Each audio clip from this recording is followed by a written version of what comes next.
Chapter 7, Episode 6. Departure into the Unknown. Late March 1148. The Holy Empress Elizabeth sent a messenger to the Kingdom of England to inform them that the High Priest had been replaced and that they would cooperate in exorcising evil spirits upon request. However, the King of England, who was in the midst of an evil spirit crisis, responded as expected.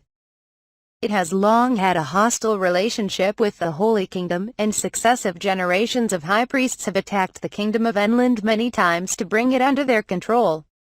Sometimes there have even been raids. Reinforcements cannot be trusted. Oh my God, the response that the high-ranking priest expected came back. For this reason, even as a holy country, it is in a situation where it can only wait without being able to send troops. Elizabeth was unfaithful due to rumors caused by her predecessor, but it cannot be helped. However, the Kingdom of England is a military nation, but since it is a non-divine nation, it is extremely vulnerable to attack from evil spirits.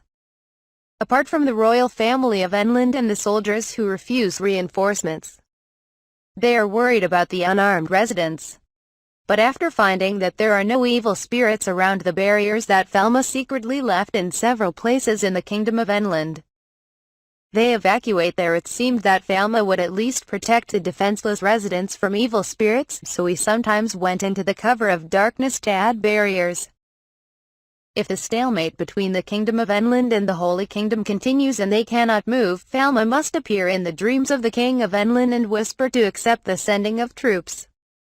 Fortunately, the Kingdom of England seems to believe in the same mythological system that comes from the same patron deity as the Holy Kingdom, so the revelation of the patron deity seemed to be a secret weapon.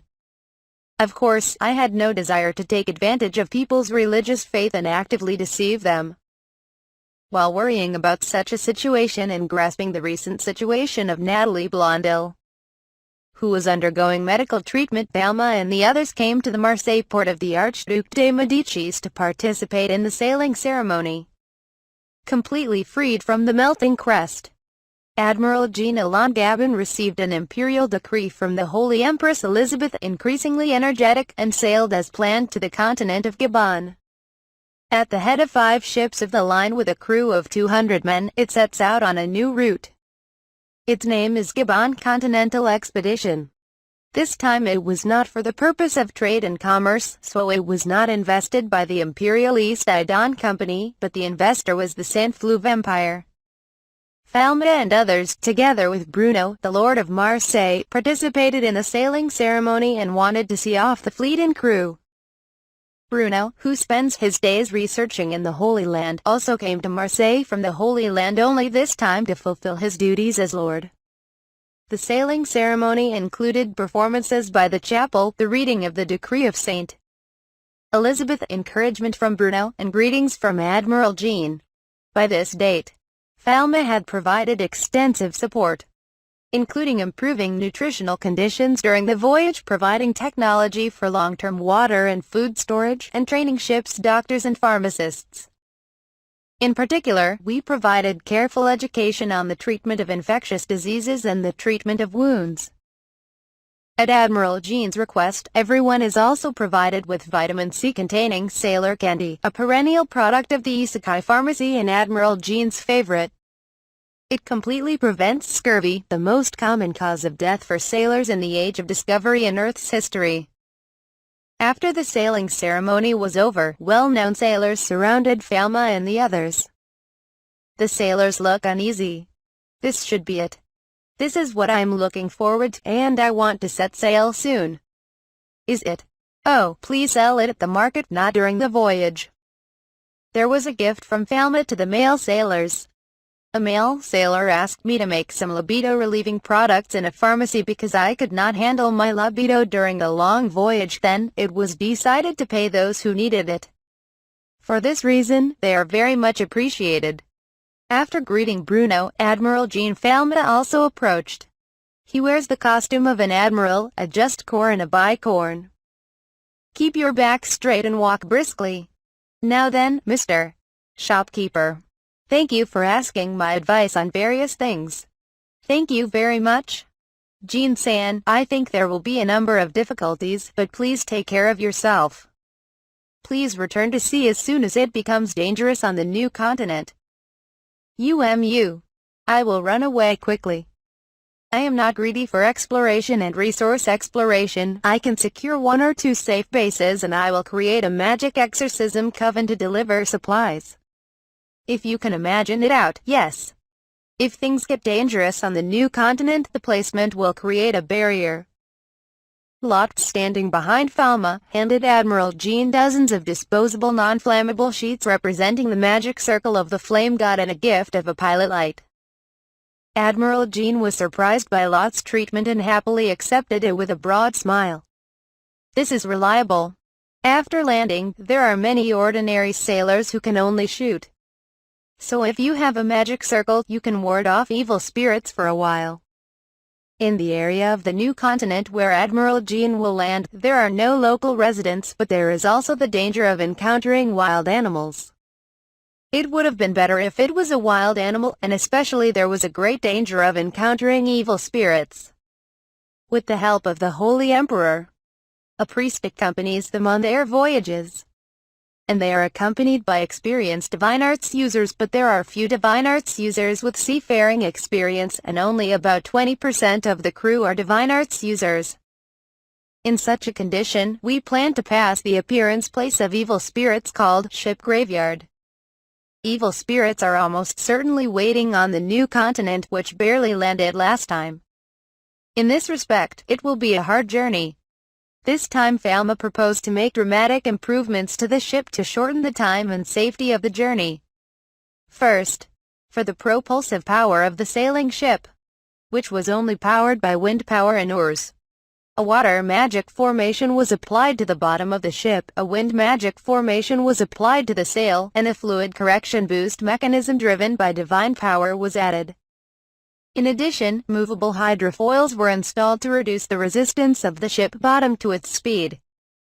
As a result of trial sailing after this renovation, the sailing speed was comparable to that of the high-speed ships of modern Earth. Admiral Jean, who made a trial sail, was surprised at the excessive speed and said in amazement, "If you can go that fast, you shouldn't worry about losing track or running aground." Even Falma didn't want to impose reckless technology, so I basically told him the speed boost was for emergencies. The acceleration for the boost is by activating the magic circle, but even so, I'm worried about running out of divine power, so I filled the crystal stone with divine power. If you use divine arts, you can save your divine energy. Falma had presented one staff after another to each of the wind and water attributes of the divine arts who were Admiral Jean's aides. There were other gifts as well. A hand-bearing compass that replaces the compass and can accurately determine direction no matter how the ship is leaning. Small binoculars that can get an upright image with a loop prism. And an analog temperature, humidity and barometer with 3 functions compressed into a dome shape. These are assembled at the Marseille factory and being considered for commercialization. It's not accurate, but if you can observe some degree of change, you can make an educated guess. He also implemented shipboard radio communications. The goal is ships equipped with wireless communication systems and maritime communication between continents. Sound waves and radio waves are attenuated inversely proportional to the square of the wavelength.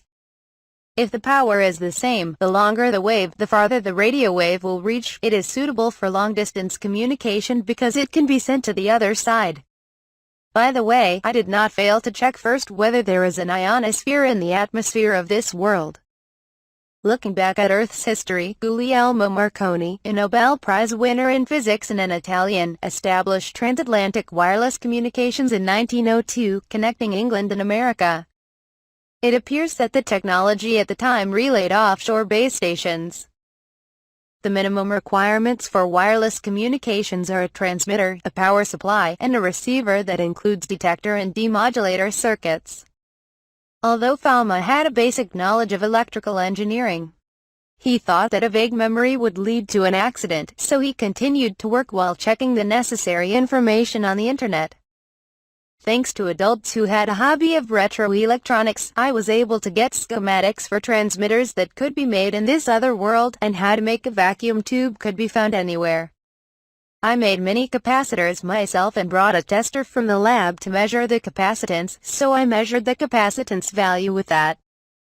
It was not possible to cover the copper wire cleverly, so the copper wire was passed through the rubber tube and wrapped in cloth to protect the rubber. It looks like a kotatsu wire. The vacuum tubes were made in their workshop, along with a tune that can produce unbreakable glass. The materials for the filaments and plates were created by Material Creation. See, I processed them, triode vacuum tube triode. When I saw the orange light of the heater, I felt something warm and nostalgic.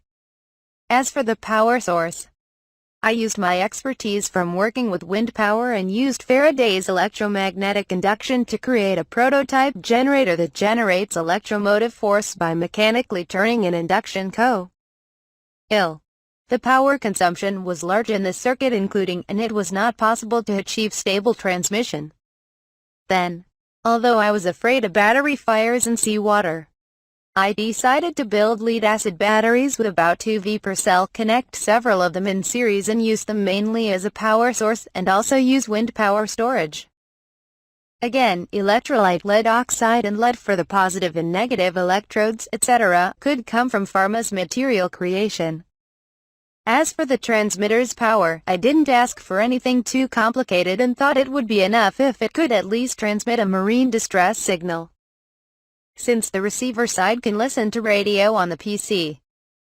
I will create a loop antenna that can receive short waves and can be made by myself while retrieving information on the net.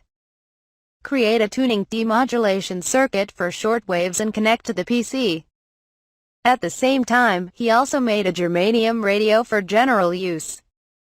This is a radio with a simple structure that does not require a power source and uses a germanium diode made of germanium, a semiconductor that Pharma can make by material fabrication. I made a germanium diode that must not be mixed with impurities. But after thinking about it, I realized that it would have been better to use a germanium diode instead of having to go to all that trouble of attaching a vacuum tube to the transmitter. It was close. A germanium radio is a simple circuit, so if the materials were available, it wouldn't be too difficult to make and it could be done with just a few.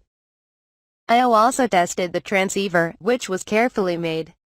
Working with Ellen and Pal, Pharma took the transmitter and receiver to the Gabon continent and successfully performed several transmission and reception tests between the continents. As expected, it was shortwave communication, so I could communicate at night with better sensitivity. After all, Pharma and the others are the only ones using radio waves to communicate in this other world. So it is the most luxurious radio wave situation, so they can use frequencies and bands as much as they want. With an artificial radio wave, it can be assumed that any kind of noise is addressed to Pharma, and if a distress signal is sent, it can fly away. A ridiculously low hurdle cleared. Ellen asked, where did the radio waves come from? I hadn't told anyone that Pharma would be traveling across the continent to confirm security and conduct preliminary inspections. Pharma decided to entrust radio communications, which provided both transmission and reception, to specially trained crew members. As for the receivers, I asked the Sun Fluve Navy to provide several units and have them intercept communications on a shift basis. WLAN problem fixed. Ships can emit radio waves and carry receivers. If Pharma can observe an approaching typhoon from the sky, it is possible to notify the ship from the mainland side. However, a sudden change in weather may cause a marine accident, and it takes time to search for location after receiving a distress signal. It is unlikely that the entire fleet will capsize at once, but if the storm engulfs it, it is impossible. One thing we considered, but apparently did not realize, was weather forecasting. On modern Earth, weather forecasting is done using numerical predictions from a supercomputer. And while it is possible to predict the weather for a week or so, even Pharma can't make a weather forecast for this world. The analysis on the PC I brought from the lab is useless, and I don't have enough knowledge to even do the math. Even today, supercomputers are used for calculations. But various numerical values are observed on board, and analog calculations based on the data are even more difficult to predict, and the next day seems to be the limit. In addition, the ship's equipment, although it has a radio, is modern at best. Still, the ability to predict the weather is much more likely to save lives. Falmouth teaches navigators the concepts of atmospheric pressure and fluid dynamics. Observes the movement of clouds in the ocean area proper, recognizes the drop in atmospheric pressure and humidity, and knows when a low pressure is approaching. I taught as much as I could. As for the other support, we have carefully eradicated the evil spirits living in the Devil's Triangle area, and it seems that there will be no more evil spirits for a while. As far as I can see from the sky, I have scraped and erased large reefs that could run aground due to material erosion and put them on the nautical chart for wide areas. As if I had thought about it too much, Ellen was amazed and said, "I'm not a mom." It looks like Ellen is laughing at me, but I still worry, so Falma intends to watch the fleet from time to time. I don't quite understand what you did, but I heard from the sailors. Admiral Jean scratched his cheek apologetically at Falma's countermeasures, which could be described as overly generous or rather overprotective. Thanks to you, I can't say anything else. Even though I'm a kid, being an inventor is a big deal. It's not my invention, so I just borrowed the wisdom of my predecessors. Well, you shouldn't have that kind of humility. As I've known for a long time, you can't hide your achievements like that. Hands inside. Yarrow. Admiral Jean understood. This is a route I've traveled before, so don't worry so much.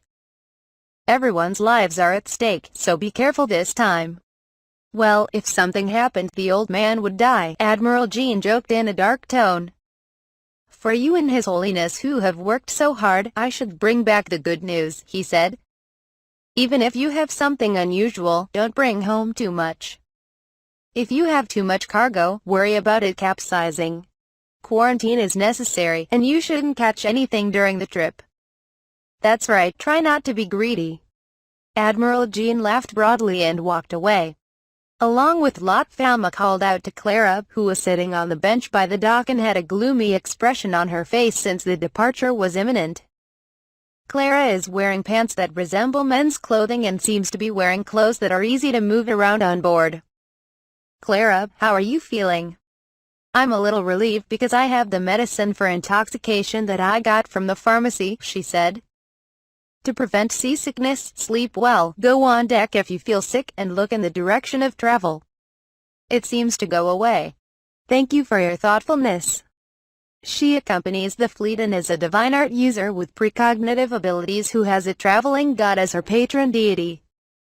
Because seasickness is severe, Falma took anti-nausea medication. She was also given another medicine. That medicine over there helped too, she said. Ah, so that's what happened with that medicine. What Falma prescribed was a low-dose pill. Low-dose pills contain female hormones like estrogen and progesterone that trick the brain into thinking a woman's body is pregnant. This makes it possible while taking the pill to suppress signals from the pituitary gland to the ovaries to stimulate ovulation, suppress the growth of the uterine lining, shorten menstruation, and prevent PMS premenstrual syndrome, but it also has the effect of preventing ovarian cancer and endometrial cancer. Clara had severe PMS, including sleep disturbances, lower abdominal pain, breast enlargement, emotional instability such as depression, and menstrual cramps caused by contraction of the uterus. However, by taking the pill, these complaints disappeared and bleeding became less. She was pleased and thought it would ease some of the discomfort of sailing. Incidentally, the pharmacy also provided underwear and toiletries for all female crew members, which would not be a nuisance on a long voyage. In retrospect, low-dose pills are commonly used by women in developed countries around the world, but the usage rate in Japan is only a few %. Because the pill, which suppresses ovulation, has a contraceptive effect. Its efficacy as a remedy for PMS and to relieve menstrual pain is not well known. And prejudice and misconceptions are deeply rooted about taking the pill. But emergency contraception as a medicine, it is different from the morning after pill, which is taken within 72 hours of sexual intercourse to prevent unwanted pregnancies. So girls like Clara can also take low-dose pills without having sex. Falma recalled that this point was a problem that required society's understanding. By the way, you said before that according to Clara's prophecy the sailors looked like skeletons, but now none of them look like skeletons, do they? Yes, it's not a problem anymore. I think the problem during the voyage has been solved.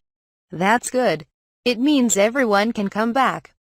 In her opinion, the result of the prediction does not look very good, but at least she knows that there will be no deaths. But I don't want to say this, but I have a feeling that I will meet Yakushi-sama again on the continent, she said. No. How is it? I'm going to the continent.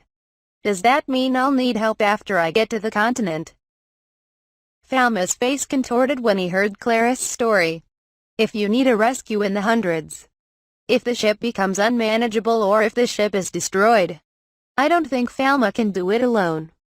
Even if I fly with my medicine guide staff and bring it back, it's good that I can only carry a few people. Everyone can't. It is possible to create safe shelters on the continent with material creation and treat the sick and injured on the spot, but that is the limit. And Clara's prophecy has come true so far. I need to seriously think about the rescue method. Falma was stirred up inside, but he smiled so as not to worry Clara, who had just set sail. If there is a distress call, I am ready to help, he said. Even though I know it's impossible, it makes me happy when I'm told that. In any case, Falma encouraged those who had fully completed preparations for departure. Lot made a cheering banner and hung it up. I hope you are all well and can return earlier than planned. Finally, it was time to set sail, and the 5 beautiful large sailing ships, adorned with full flags pavois, performed the final ceremony before leaving port and said their farewells in unison. Isn't it a climbing ceremony? From an earthly point of view, it is the highest courtesy of a sailing ship to show that it is not preparing for artillery fire by lifting the crew to the mast. It was a spectacular sight, and while Falma wished for her safety, something welled up. The crew, having finished the ceremony aloft, prepared for full sail exposure to sail. However, when it was finally time to cast off, the wind gradually dropped, contrary to the navigator's expectations. Is it my fault? Falma's divinity, which sometimes creates divine power pools, also affects the weather and atmospheric pressure, so the wind measurement appears to be wrong. Although it depends on the atmospheric pressure distribution, the weather is basically beautiful. Well, it can't be helped. As Admiral Jean's face began to cloud over, Falma, feeling in charge, called out to him. Jean, please show me the course. What are you doing? This is it. The route selection has already been completed and today's course is set. It's okay to fold the sails because it will give you more speed. Let's send you with ocean currents for a while. The weather can change from evening to night, so we'll reach a safe sea area during the day. Hopefully you can reach it. Oh, what are you doing? Falma took out his stick and took position, and being watched by others, he chanted and set up an oversized water magic formation on the sea. Bruno, who was exchanging words with the guests at the farewell ceremony, was surprised by the surge of divine power and glanced at Falma, but he didn't seem to stop him. Oh. Can you create ocean currents with mystic arts? Well, you can save me by doing nothing. No. Hey, what kind of magic formation is that? Can a magic formation be stationed on the sea? It's ice. It's knitted with ice. Surprise and cheers rise from the sailors and the people who see them off. Well, good evening to all. As Falma put a fleet of 5 ships on the water current and pushed them out, the ships began to slide on the sea. I'm going. Everyone, come on. Clara waved her hand, and the crew members, all lined up on the deck, also waved their hats and left. Falma and the others laughed, took off their hats, and waved their hats as they saw her off. Lot shyly called out to Falma. The current magic circle is amazing. I've never seen or heard of a magic circle unfolding on water before. Also, the ridge is a magic wind circle, right? If you weave a formation of ice, you can draw any pattern you want on the water. Water and wind are the same fluid, so I practiced thinking I could control them with the same formation. It's about Lot, who is very interested in the magic circle. The magic circles that Falma uses are all not popular right now and all seem to have new designs. As far as Falma was concerned, none of the patterns of the divine magic circle were created by him. But he had borrowed information from Liarik, the librarian of the Forbidden Library of the Holy Kingdom, and brought it back to life in the present. Falma said that it would be a waste not to use something that could be used. So he followed the policy of using divine arts that have no drawbacks except that they consume divine power for the time being.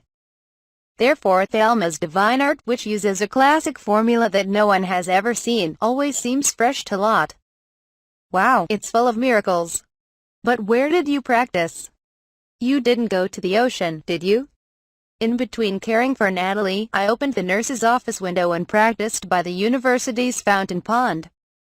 Oh, the university fountain moved so beautifully. Lot, walking through the university on the way to work in the castle, was surprised at the trick he saw. I must use the gap time effectively. I think so. Is the time valid? Time is important. It is the most important thing. In that case, I'll show you what Falma-sama thinks of next. Lot speaks excitedly. I feel like I'm going to jump at any moment. What is it? You would think it would be nice to have radio communications all over the continent and be able to communicate with every country. That's it. I never thought of that. Wrong. It seems that I can't think of any applications other than the medical field. It seems like Falma-sama. Falma did not think that technology outside the medical and pharmaceutical fields should be spread quickly. However, as Lot says, it should be done coaxially. And not just radio. The Mystic Channel can be used like fiber optics. No wires need to be laid. We also need to consider the fusion of divine art and science and technology. Let's start building the infrastructure and leave the improvement of communication technology to others. Falma nodded decisively, put on his hat, and looked up at the sky. Lot and I look up at the sky. On Lot's wrist, whose hair had been gently moved by the sea breeze, shone casually the bracelet Lot had received from Falma for her birthday this month, with a pretty crystal stone that warded off evil spirits. Can you see many stars tonight? Under a clear night sky, the germanium radio picks up the ship's radio communication at 9 p.m., announcing the safety of the first day of the voyage. Even if they are far away from each other, they can connect with each other and confirm their safety. This technology was about to cross the sea.